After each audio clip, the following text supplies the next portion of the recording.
আছে কিনা? আম্মা এটা যে কি করেন আপনারা, খালি আমার শরম দেন। আমি আসলে কি আর বলবো, 1,00,000 টাকা কি তামাশা।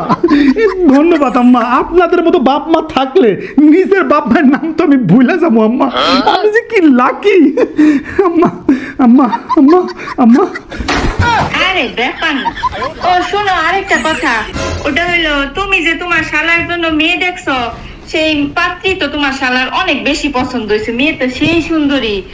সেই খুশিতে তোমার শালা তোমার জন্য একটা রয়্যাল এনফিল্ড বাইক কিনছে তোমার গিফট করার জন্য। কি কিনছে? রয়্যাল এনফিল্ড রয়্যাল এনফিল্ড আমার জন্য? কালকে তোমার জন্য পাঠায় দিব। কি বলতেছেন আম্মা এটা? আমি তো আম্মা, আমি আম্মা, এসবের কি দরকার ছিল আম্মা? কি যে বলেন আম্মা, আমি আসলে আমি তো আম্মা, আম্মা অনেক ধন্যবাদ। তুমি আমার একমাত্র জামাই, এত চিন্তার কিছু নাই। শোনো, তুমি তাহলে ওই টাকা দিয়া শপিং কইরা কালকে ওই বাইক পাঠাই দিব, বাইকটা রিসিভ করো। হ্যাঁ, তাড়াতাড়ি আয় পড়ো যে বিয়াতে। আচ্ছা